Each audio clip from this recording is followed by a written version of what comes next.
Boa tarde, meu nome é Iris Silva, eu sou aluna do Moré André Rosa e vim aqui para gravar esse vídeo para passar meu depoimento sobre o mapa, né? O mapa que ele fez para mim e eu descobri muitas coisas maravilhosas, muitas coisas que bateram, né? Muitas coisas que eu não entendia, não compreendia.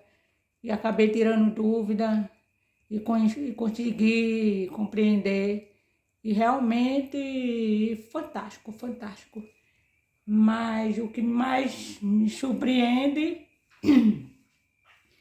é com as coisas que vem acontecendo na minha vida, né? Em relação a minha família, minha vida passada,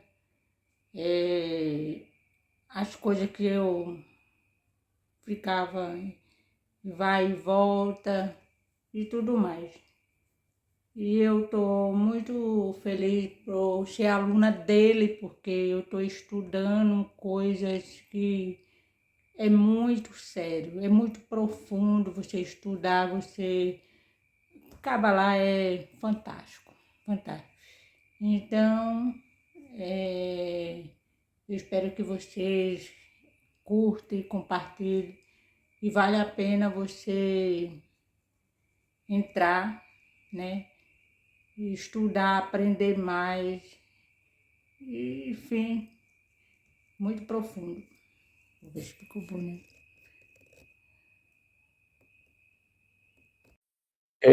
Tá certo, a gente está aqui com a nossa apresentação, né? Vamos colocar aqui o nome do rei Shaul, tá aqui, ó.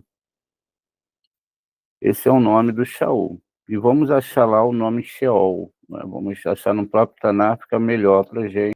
E aí nós temos aqui o nome Shaul, ó, o Shaul, e temos Sheol. Tá vendo? Os dois nomes são exatamente iguais. O que muda aqui são os sinais maçoréticos, né? São realmente sinais e, cabalisticamente, também são os pontos, né, que vão também mostrar sefirotes diferentes. Aqui em Sheol eu tenho o Gevurah, aqui eu tenho o Kamatis, que é Keter, não é? Aqui eu tenho o Vav, que é Tiferet, e aqui eu tenho o Vav com um pontinho no meio, que é Yesod, nesse caso. E as letras que envolvem são Shin, Aleph, Vav e Lamed. Veja, Sheol e Shaul são os mesmíssimas letras, e o valor é 337 das duas letras. Pois bem, só para a gente chegar a essa conclusão aqui dentro do Zohar Kadosh, agora a gente vai entender como tudo isso funciona. Pois bem, parais uma mesa, é um churram, segunda parte.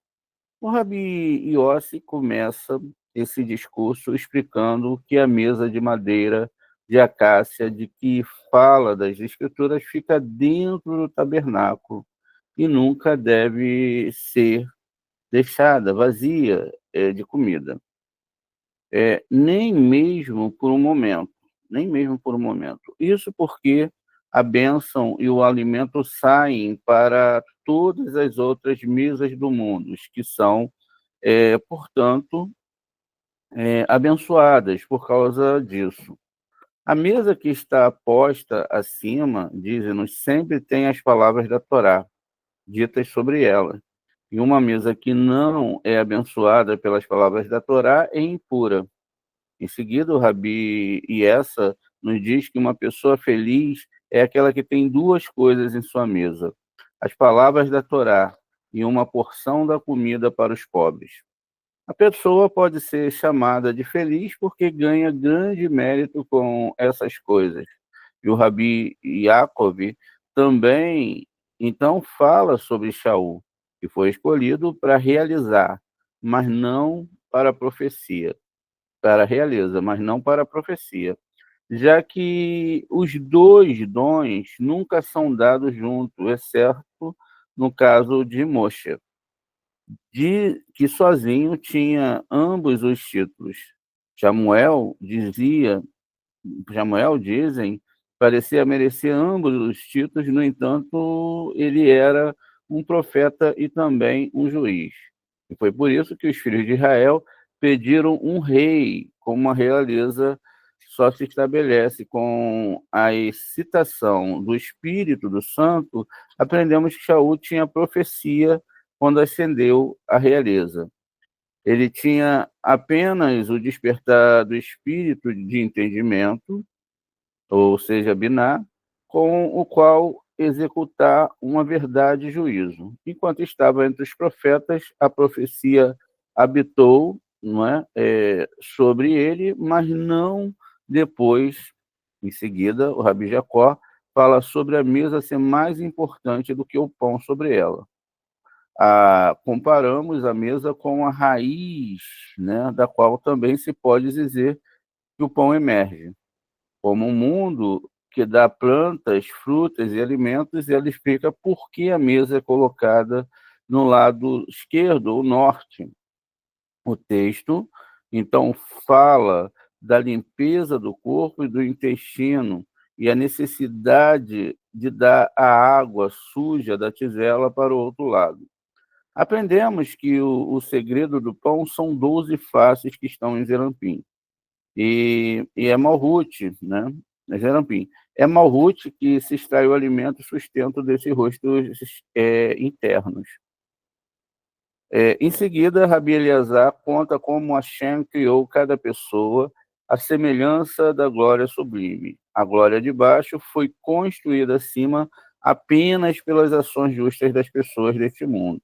Aprendemos, os rabinos fala dos 32 caminhos de Rohimá e da glória dos 3 níveis do Espírito e dos 3 mundos da glória sublime. Dizem-nos tem dentro de si Briá, Etzirá e Asiá. O mesmo acontece com o homem aqui abaixo, que suas vestes sejam sempre brancas e que suas cabeças não tenham óleo. E que sua cabeça não tenha óleo. Significa que o óleo da unção nunca será retirado do homem, pois suas ações estão constantemente sendo embranquecidas. Finalmente, ouvimos que uma pessoa merece prazer no Éden supremo dentro do prazer, as almas dos pobres através do alimento em sua mesa. A relevância dessa passagem. Bênçãos bênçãos soberanas caem sobre a mesa de toda a humanidade quando nossos olhos saem sobre esta rica passagem. Nosso pensamento de compartilhar as bênçãos deste livro do esplendor com os empobrecidos, enfim, a fim de remover a pobreza da paisagem da civilização humana, enquanto aquece os corações dos desamparados. A luz da profecia e da realeza ilumina nossas almas, elevando nossa consciência para que prevejamos as consequências futuras de todas as nossas ações presentes. Recebemos sabedoria para julgar os outros com compaixão, com a decência, com a mais doce misericórdia. Adquirimos coragem para nós julgarmos com verdade e rigor. Finalmente, sustento chegam ao nosso mundo, através das palavras de sabedoria que adornam essa passagem, a pobreza vencida do nosso meio, e todo mundo experimenta as delícias do Éden supernal. Pois bem, Aqui começa, então, né, o Rabi, e essa abriu a discussão, dizendo: farás uma mesa de madeira de acácia. Isso é o Shemote exatamente no 25:3, onde há essa ordenação. Esta mesa está dentro do tabernáculo e é uma bênção soberana. Só para a gente não ficar muito aqui dentro da parte literal, acácia são os serafins, tá bom? Madeiras de acácia são os serafes. São serafim num singular e serafins no plural. Geralmente falamos serafins, só para a gente não ficar muito no literal. E esta mesa está dentro do tabernáculo, é uma benção soberana e habita sobre ela. Ela emerge e alimenta para toda a palavra. Esta mesa não deve ficar vazia, nem por um momento. Deve-se haver comida nela, porque a bênção não está presente em um lugar vazio. Portanto, o pão deve estar constantemente sobre ele, a fim de que a bênção suprema esteja sempre presente nele. E dessa mesa, a bênção, o alimento e o alimento saem para todas as outras mesas do mundo, que são abençoadas devido a ela. A mesa aqui no caso, a gente tem ela aqui escrita em hebraico, Shin Lamed Het Nun Shurram, né? A mesa de cada pessoa tem que estar tão diante dele no momento em que abençoa o santo bendito seja ele, para que a bênção do alto habite sobre ele e não pareça vazia. Pois as bênçãos do alto não habitam em um lugar vazio, como está escrito: dizei-me o que tendes na casa. Isso é a primeira Malahim 4:2. Isso foi Elias, não é? O Elias, ou Eliseu, está aqui falando com aquela mãe do menino que acaba falecendo, e ela enche ali os potes de azeite, né? Pois bem, de uma mesa sobre a qual não foram ditas palavras da Torá, e está escrito: porque toda a mesa estão cheias de vômito e imundície, de modo que não há lugar limpo. Isso é o Shayahu, veja, o próprio Taná fala isso, ó. Porque todas as mesas estão cheias de vômito e imundície, de modo que não há lugar limpo. Shayahu 28:8. É proibido abençoar sobre tal mesa. Qual é o motivo? Porque há uma mesa e há uma mesa.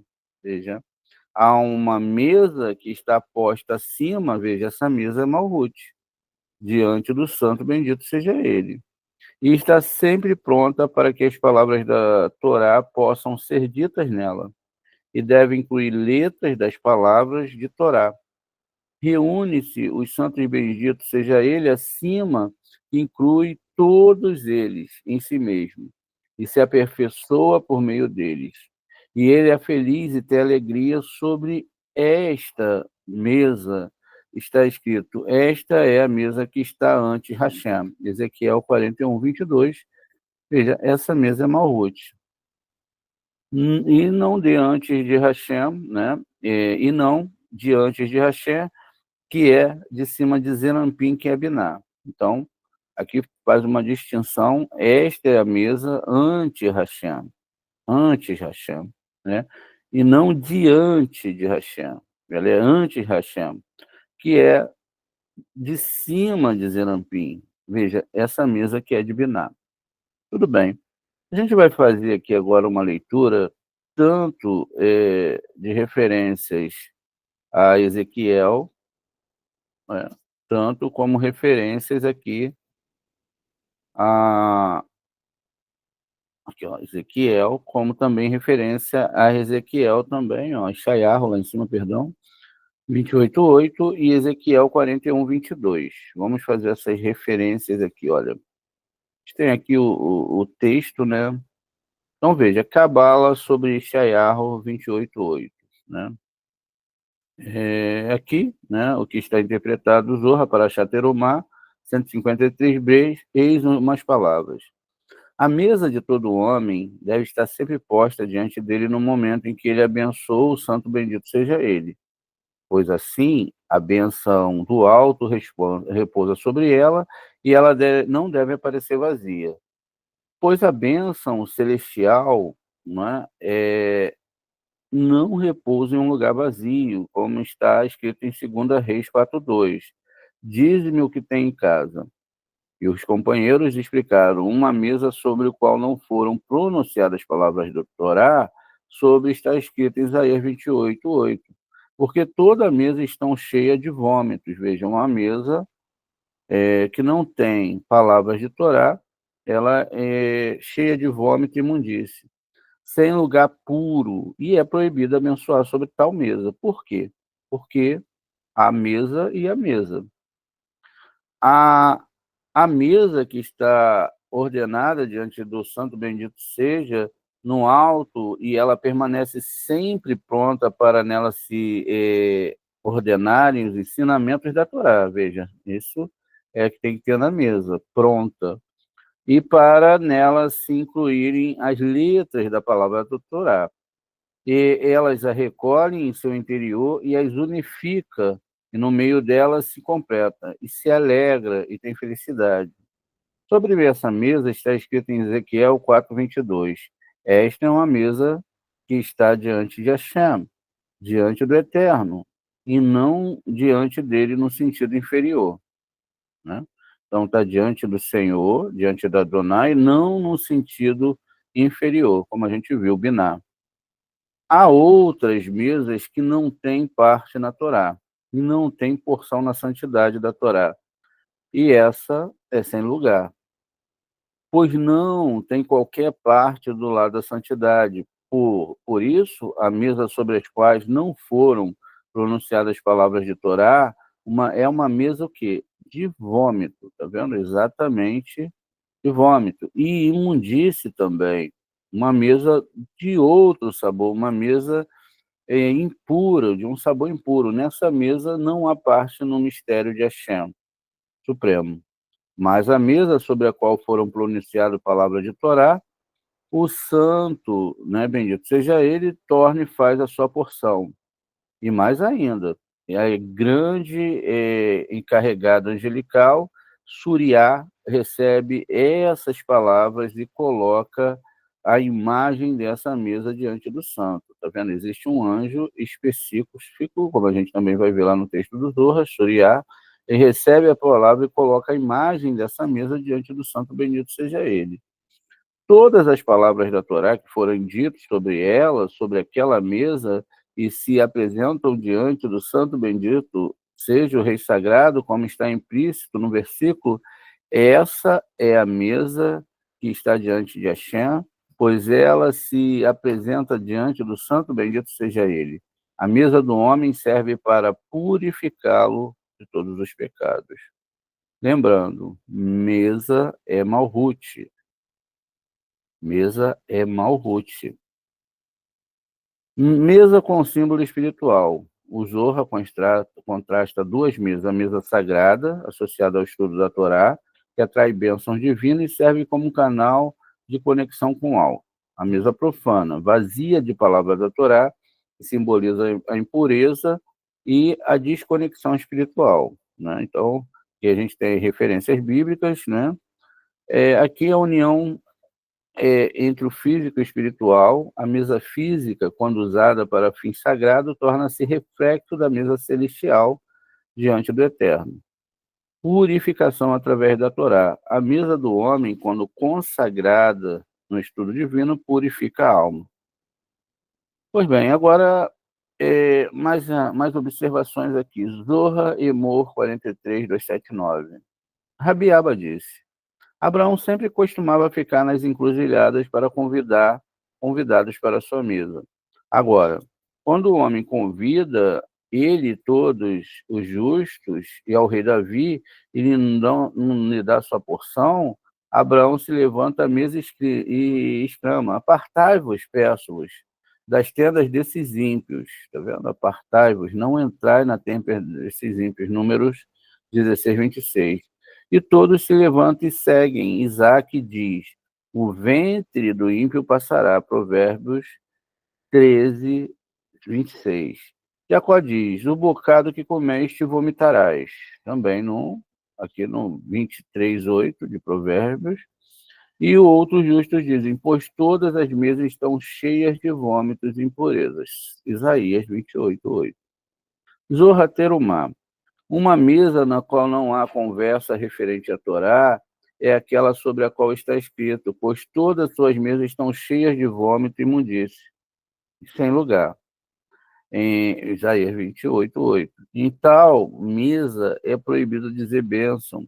Existem dois tipos de mesa, o tipo que é preparado para o santo acima, e na qual sempre é apropriado que a Torá seja discursada e as letras da palavra da Torá sejam reunidas na mesa sobre o qual está escrito. Esta é a mesa que está diante de Hashem. Ezequiel 40:22. Zorra para Chapinras, quarto princípio. Que sobre a mesa estejam sempre palavras da Torá, para que não se cumpra nela o exemplo dos ignorantes, Amei Haaretz, sobre quais está escrito Isaías 28:8, porque todas as mesas estão cheias de vômitos e imundície. Porém, nos segredos da Torá, explicaram, aquele que deseja enriquecer e direciona sua casa ao norte, isso é, Gevurá, ou seja, a mesa está à esquerda, ao norte, simbolizando Gevurá, o rigor divino. E é preciso ligar a ela à direita, a Torá que foi dada pela Hesed e a misericórdia do lado direito. Vai seguir uma explicação detalhada, mas eu vou seguir mais à frente aqui, porque ainda falta um pouquinho para a gente entender. Agora a gente vai ver as considerações sobre Ezequiel 41:22. Veja, outra explicação sobre a intenção de comer. Os sábios disseram que a mesa é chamada de altar, como está escrito, lembrando, mesa é Malhut. O Rabino Yehudá disse, 3 coisas prolongam os dias de ano de uma pessoa. Aquele que alonga a sua oração, aquele que alonga a sua mesa e aquele que alonga-se no banheiro. Explicou-se ali uma prova para cada uma delas. Quanto ao motivo de se alongar, a mesa disse, pois talvez venha um pobre e ele possa dar-lhe alimento, como está escrito, Ezequiel 4:1-22. Esse alimento e esse pobre são Torá, tá? Torá, são ensinamentos de Torá. O resto nem precisa falar, né? Que a gente tem que alimentar as pessoas. Então, veja, isso aqui são alimentos de Torá. O altar de madeira de 3 covados de altura, né? E logo em seguida, ele me disse, essa é a mesa que está diante de Hashem. Começa falando do altar e termina aqui com mesa, tá vendo? O Rabino Yohanan, Rabi Eleazar disseram, enquanto o templo existia, o altar espiava por Israel, mas agora a mesa de uma pessoa espia por ela. Ou seja, há uma expiação nos estudos da Torá. Da mesma forma, nossos sábios ensinaram, no Talmud Hagigah 27a, Rabino Eleazar disse, no tempo do templo o altar espiava, mas agora quem merece sua mesa espia por ele, como está escrito em Isaías 58:7. Não é que deve repartir teu pão com faminto, né? Não é que deve repartir seu pão com faminto. E se não merecer, os pobres vêm à força e tomam de sua casa, como diz o versículo, e trará os pobres oprimidos para a sua casa. Continua aqui. Vamos passar aqui, vamos direto nos textos sem as explicações. O piedoso Rabino Yosef e Avetzi escreveram em seu comentário sobre a Mishnah Avot 3:4, onde se discute 3 que comem junto à mesa, né? O Rashbam, o Rabbeinu Shamuel Ben Meir, explicou que o versículo Ezequiel 41:22 começa mencionando o altar e termina com a mesa, para nos ensinar que enquanto o templo existia, a pessoa era espiada pelos sacrifícios e pelos cânticos levitas. Agora, no lugar do sacrifício, alimentamos os pobres, em lugar do canto sagrado, falamos palavras da Torá. Então,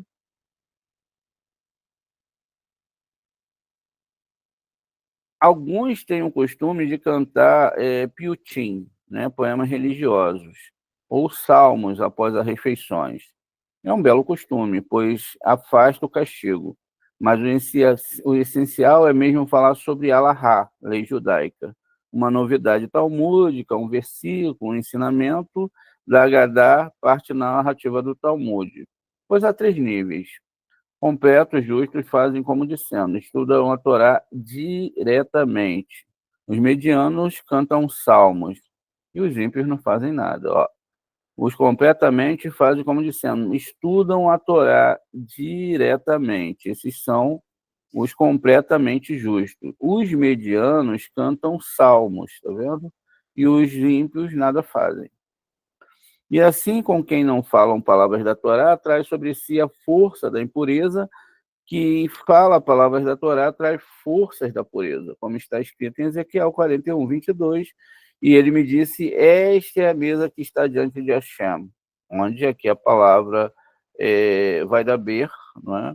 Alude ao poder da fala sagrada, veja, esta, e ele me disse, esta é a mesa que está diante de Hashem, a palavra, ele disse, vai da ber, está escrito aqui, com gematria 216, 222, alude ao poder da palavra sagrada. Pois bem, vamos seguir aqui em frente. Sheaharei Kedushá. Agora, para que sua mesa seja um altar e expie seus pecados, coma pouco, e assim enfraqueça o poder da casca externa da comida que o nutre. Enquanto come, ocupe-se com a Torá, aprendendo uma Mishná ou um salmo. Com isso, sua mesa será declarada um altar, ou né, um altar a Hashem, bendito seja. Como está essa mesa na presença de Hashem, isso enfraquece sua inclinação ao mal, enquanto sua alma intelectual se fortalece e se nutre pelo estudo da Torá, ou seja, o desejo pela comida, muito comer, etc., se enfraquece e a sua força intelectual e vontade pelo estudo da Torá aumenta. Tikunei Zohar. No Shabat, é preciso preparar a mesa 4 pernas, não é? A semelhança da mesa. 4 pernas aqui, ó, em negrito, simbolizam Hesed, Gevurah, Tiferet e Malhut, que são as 4 pernas da mesa. Então, sobre a qual está escrito em Ezequiel 41, 22. Esta é a mesa que está diante de Hashem. E sobre ela também está dito no Salmo 23, 5. Prepara uma mesa para mim. Tá vendo? Olha, não é para botar uma mesa, é Shurran, é o Malhut, é um Malhut com o estudo de Torá. A mesa do Santo Bendito seja a Sheriná, a presença divina que está associada ao lado norte, o lado de Gevurah, força, rigor. Por isso, os sábios da Mishnah estabeleceram que a mesa deve ficar ao norte e a vela ao sul, né, seguindo o modelo celestial. O sul é aqui Hesed, onde está escrito a menorá fica no sul, a mesa no norte e a cama, o arco, né, no centro, correspondendo ao pilar central, o equilíbrio de Hesed e Gevurah. Então, onde está a menorá? Está em Hesed. A mesa onde está em Gevurah, Shulhan está na Gevurah. E a parte central, o pilar central aqui é a arca, tá vendo? Ou cama, como também é chamada.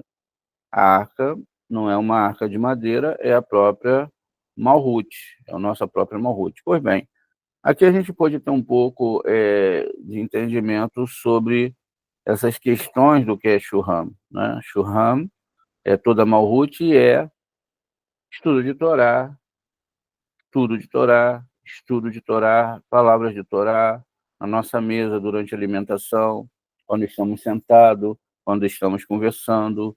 É opcional, não, é algo que a Torá exige em relação aos estudos dela mesma, palavras de Torá. A outra mesa que não tem parte na Torá, isso também existe, tá vendo? A outra mesa aqui, ó, que não tem parte na santidade da Torá. Essa mesa aqui existe. Ou seja, Malhut das Clipotes, essas não tem. E essa mesa é chamada de vômito, tá vendo? Imundície. Não é só aquele vômito, né, que a gente tá acostumado, ou seja, que é horrível, mas esse aqui é pior ainda. Não há lugar, tá vendo? Não há lugar, já que não tem parte alguma no lado da santidade. Veja, não tem parte alguma no lado da santidade. Portanto, uma mesa sobre a qual nenhuma palavra da Torá foi dita é uma mesa de vômito. Se você senta na tua mesa, né, e não tem palavras de Torá, é vômito e sujeira. E esta é uma mesa de outra divindade, tá vendo? Se não tem, não está falando aqui para você ter outra divindade. Se não tiver palavras de Torá, não, já é de outra divindade, já assumiu outro papel. Essa mesa não se tem um segredo, a parte do segredo supernal, veja, nem segredos de Torá tem lá, ó. Não tem segredos de Torá. O santo bendito seja ele, toma uma mesa sobre a qual foram ditas palavras da Torá e coloca em sua porção. Aqui o anjo Soria, como a gente viu lá no texto, não é? É o príncipe nomeado, toma todas essas palavras e coloca a imagem daquela mesa diante do santo bendito seja ele. Lembrando, mesa é Malhut, é dia todo de Torá, estudo de Torá, o máximo que der para a pessoa fazer, não é? Ela deve fazer, né? Cabe a ela fazer o que está aqui. E o nome Surya está aqui, para quem quiser anotar, ó, Samer, e Vav, Reish, Yud e Aleph, Surya. Pois bem, então, seja ele todas as palavras da Torá que foram ditas sobre ele, vem sobre essa mesa. E ela é adornada diante do Santo Rei. Isso se entende pelo que está escrito. Esta é a mesa que está diante de Hashem. Somente nessa, quando não tem palavras de Torá. O que significa que o que ela está adornada diante do Santo Bendito seja ele, a mesa de uma pessoa, existe para purificá-la, tá vendo? Essa mesa, ou Malhut mesmo, ou, né? Purificá-la de todos os pecados. E isso só acontecerá se não tiver vômito, porque o vômito suja mais ainda. Feliz aquele que tem essas duas coisas presentes em sua mesa. A primeira é palavras da Torá. A segunda é uma porção para os pobres, né, daquela mesa, ou seja, estudos de Torá para aqueles que são pobres de alma. Quando eles elevam essa mesa diante da pessoa, dois santos anjos estão esperando ali, um à direita e outro à esquerda. Disse: esta é a mesa do santo rei. Fulano arranjou diante dele e será posta em bênçãos supernais. E o óleo sublime e grandeza sublime que o santo bendito seja ele faz habitar sobre ela. O outro anjo diz: esta é a mesa do santo, não é, rei, que fulano colocou diante dele, que é uma mesa que os de cima e os de baixo o abençoam. Esta mesa será posta diante de Atiqueomim, Atiqueomim, um ancião de dia, neste mundo e também no mundo vindouro. O Rabi Abba disse: ele tiraria a mesa de diante dele e a cobririam, e diriam: retire-se modestamente para que não se envergonhe diante do mensageiro do rei. A mesa de uma pessoa dá-lhe mérito no mundo vindouro e alcança-lhe alimento neste mundo. Merece-lhe ser conhecido para o bem antes de Atiqueomim, um ancião de dias, e merece-lhe adicionar força e grandeza quando necessário. Feliz é a porção desse homem neste mundo e no mundo vindouro. O Rabi Yaakov disse: está escrito, e aconteceu quando todos os que conheciam antes do tempo, né, Saul e também um dos profetas, isso é Samuel 10:11, ele questiona: Saul foi escolhido por Hashem antes disso, pois está escrito: você vê aquele que Hashem tem escolhido, obra citada no versículo 24, ou seja, Samuel 10:24. Não está escrito escolhe, mas sim escolheu, significando antes, agora quando ele veio, entrou entre os profetas e profetizou. Entre eles, por que ficariam eles surpresos, né, porque ele profetizou? Ele responde: quando o santo bendito seja ele o escolheu, foi apenas para a realeza, e não para a profecia, pois esses dois juntos nunca foram dados a uma única pessoa no mundo, exceto a Moshe, o fiel e supremo que merecia profecia e também a realeza juntos. Eles não foram dados a nenhuma outra pessoa, né? Ambos juntos. Somente ele deu, ele deu somente para Moshe, nenhum outro. E se você perguntar, havia Samuel, que merecia tanto profecia quanto realeza. Não é assim. Samuel merecia a profecia, como está escrito. E todo Israel, né, e de Dan a Beersheba, sabia que Samuel era credenciado como profeta. 1 Samuel 3:20. E como profeta, né, mas não como rei. Ele era um profeta e juiz, pois se fosse um rei, perdão, Israel não teria perdido um rei. Ele era apenas um profeta e julgou a sentença de Israel, como está escrito. Ele julgou Israel, 1 Samuel 7:17, portanto, ele era um shofetim, um juiz. E Shaul estava, né, em profecia. Eles ficaram surpresos com ele. Vamos continuar aqui.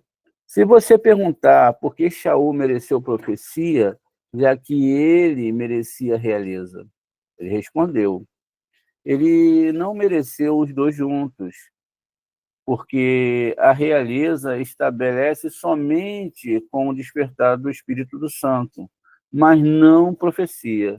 Por isso, ele teve o aperto da profecia de antemão.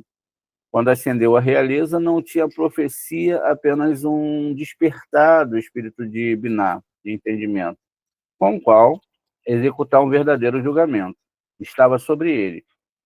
E por isso era apropriado para um rei enquanto ele estava entre os profetas, e a profecia habitava sobre ele. Mas depois que ele os deixou, ele não tinha profecia. E eu disse a Rabi Jacob bar Idi, que despertou em mim o Espírito do Santo para estar entre os profetas fiéis, os discípulos de Rabi Shimon, que os seres superiores e inferiores tremem diante dele.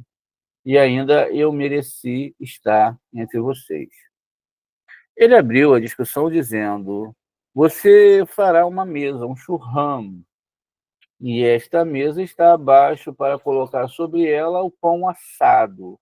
Eu pergunto, o que é mais importante, o pão ou a mesa? Se você disser que eles são iguais, não é assim, pois a mesa está posta para o pão, e também a mesa está embaixo e o pão está sobre ela.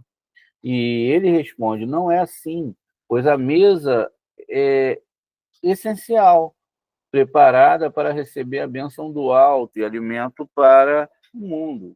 O segredo dessa mesa, que é o segredo aqui de Malhut, a mesa é Malhut, tem que ter muita Torá nessa mesa, principalmente os cabalistas, a comida emerge para o mundo como é dado de cima. Aqui é a mesa. O pão é a fruta, né? Aqui é verrahu, lehem, não é? O ri, ibo, ve, mi, zoná, daká, nefuki. O pão é a fruta e o alimento emerge dessa mesa para mostrar que as frutas, plantas e alimentos para o mundo emergem dessa mesa. Se o mundo não tivesse vinhas lembra vinho, lembra uva, lembra vinho é segredo, né? Se o mundo não tivesse vinhas, não haveria uvas, pois essas são as frutas que crescem a partir dele. E se não houvesse árvores, o mundo não teria frutas. Portanto, a mesa, a raiz e o alimento que delas emerge é o pão, ou seja, o pão supernal. Os sacerdotes colhiam os frutos da mesa toda a véspera de Shabat, para mostrar que o alimento supremo vem daquela mesa. E por causa daquele pão que os sacerdotes reuniam, todo o alimento que eles comiam e bebiam eram abençoados, de modo que a má inclinação não podia acusá-los. Porque a má inclinação só está presente no meio de comer e beber, isso é, no que se entende porque para que eu não, né, me sacie e te negue. Michelei 39. Pois a má inclinação de uma pessoa cresce em seus intestinos devido a comer e beber. Este pão, que é o alimento que emerge da mesa, abençoa o alimento dos sacerdotes para que não haja acusador para acusá-los, e para que sirvam o santo bendito seja ele de todo o coração. Isso é mais necessário para os sacerdotes do que para o resto do mundo. Portanto, o mundo é a raiz, que é o segredo aqui de Malruth. E a fruta é o alimento que dela vem, e esse pão, né? Ou seja, a palavra lerem para pão, né? Ou seja, o próprio pão sendo dito aqui. A colocação dessa mesa tem que ser preparada do lado norte, veja que é o segredo da esquerda. É o segredo da esquerda. Como está escrito, e porás a mesa em Gevurá, do lado norte, Shemot 28, 26, 35. Qual é o motivo? É porque a fonte da alegria, à esquerda, sempre recebe o direito primeiro, e depois é despertada e abastece a núquiva, que é o segredo da mesa. Depois a direita se aproxima dela e a núquiva se agarra a ela. A gente está falando de movimentos espirituais para aqueles que estudam a Torá. O Zohar traz provas e diz a água é de certo significado, né, significando Hassadim, as luzes de Hassadim. E é alegria imediatamente à direita da água, né? À esquerda, a água se apega a ela e lhe causa alegria, significando que Rohimá, que está na esquerda, se veste de Hassadim da direita, Hassadim da direita. Depois, é incluído de desperta a núquiva com alegria, ou seja, fornece seu Rohimá, seu entendimento, que é combinado com Hassadim. Você pode derivá-lo de lavar as mãos, pois aquele que toma água em um vaso, toma com a mão direita e depois transfere para a mão esquerda. E o primeiro é despejar a água, não é? É à esquerda, para a mão direita.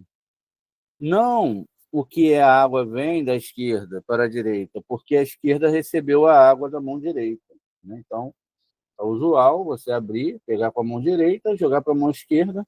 Isso não tem a ver com ritos de lavagem de mãos, isso tem a ver com recepção e doação, né? Ou seja, usar os seus aspectos de recepção para doar. Portanto, a água que é Hassadim, veja, não é uma água literal, é luz de misericórdia. A água que é Hassadim é apenas no lado esquerdo, a fim de ser combinada e aperfeiçoada em Rohimá da esquerda. Uma vez que a água é levada para a esquerda, ela fica excitada e abastece o núcleo. Portanto, aprendemos sobre os poderes das chuvas, pois, embora a água seja Hassadim, da direita ela vem apenas da esquerda, que é Gevurá. Portanto, e porás a mesa do lado norte, porque os frutos são mais abundantes daquele lado, que é o direito, do que do outro lado, né? O direito, através da sua excitação, primeiro com as suas alegrias, à esquerda, como está escrito, a sua mão esquerda está sobre minha cabeça, e depois a sua mão direita me abraça. Shirachirim, 2,6, como a gente viu, aquele casamento, não é? Que a gente viu lá da Sefirot.